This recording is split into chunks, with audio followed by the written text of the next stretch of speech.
let's be real. We've all been there, staring at that one task, that one conversation, that one email, and we make that little deal with ourselves. I'll do it tomorrow.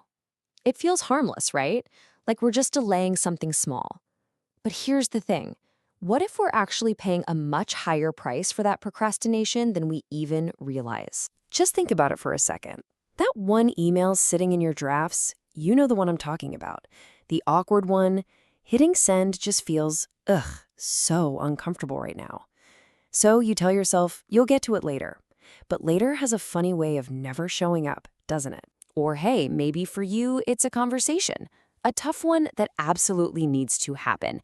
But you keep pushing it to a tomorrow that never seems to get here. Look, this instinct to avoid discomfort is deeply human. But when it becomes a habit, that's when the hidden dangers really start to creep. And that's really the heart of it, the real price of postponing. The problems we try to dodge don't just sit there patiently waiting for us. They have this nasty habit of growing, of multiplying, of evolving into something way bigger and more dangerous than what we started with. It's kind of like seeing a tiny spark land on a dry field. At first, you could just step on it, no problem.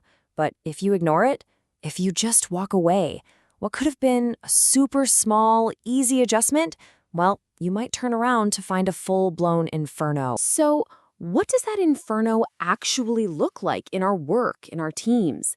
The consequences of letting that spark just burn are very, very real. And they don't just affect you, they affect everyone around you. These costs, they create this vicious cycle. It all starts with one tiny ignored problem that suddenly mushrooms into a massive crisis.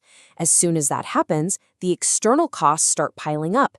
Trust gets eroded. Your credibility just vanishes. And what does that do? It creates chaos internally.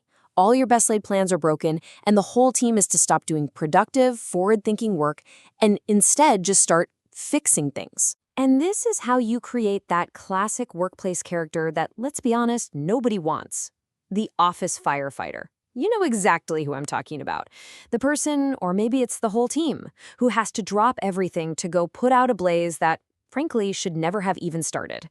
It's a role born entirely out of someone else's avoidance. So if the consequences are so obviously damaging, why is this behavior so incredibly common?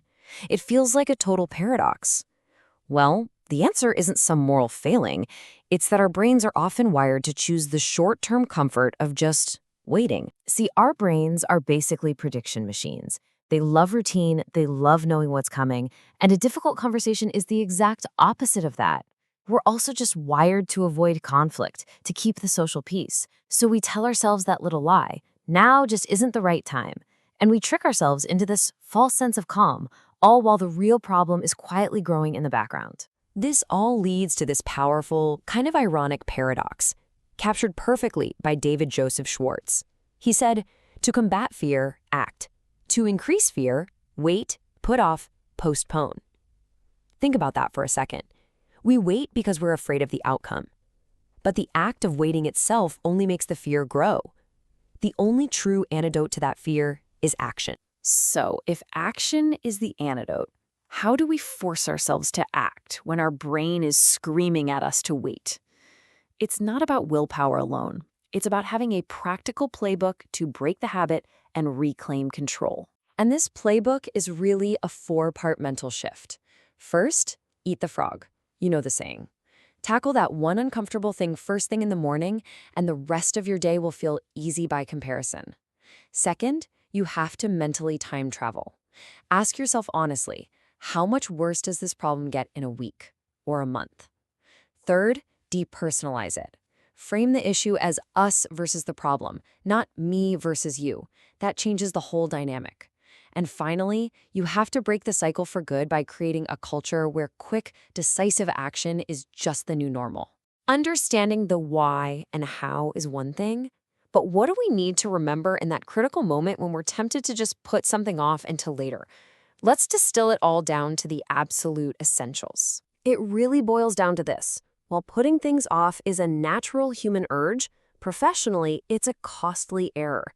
The simple truth is that hard tasks are always at their smallest when you first face them. And remember, trust is built by what you do, not what you say you'll do. And for goodness sake, don't become the firefighter for a blaze you started yourself. Ultimately, it's a choice between two roles. The procrastinator waits for the fire, creates chaos, and is always reacting to crises. But the professional? They prevent the spark. They build trust through action, and they create clarity by solving problems while they're still small. The outcomes could not be more different. So the question to leave you with is a personal one. As you go about your day, your week, which one will you be? The one who postpones or the one who confronts? The choice, as always, is yours.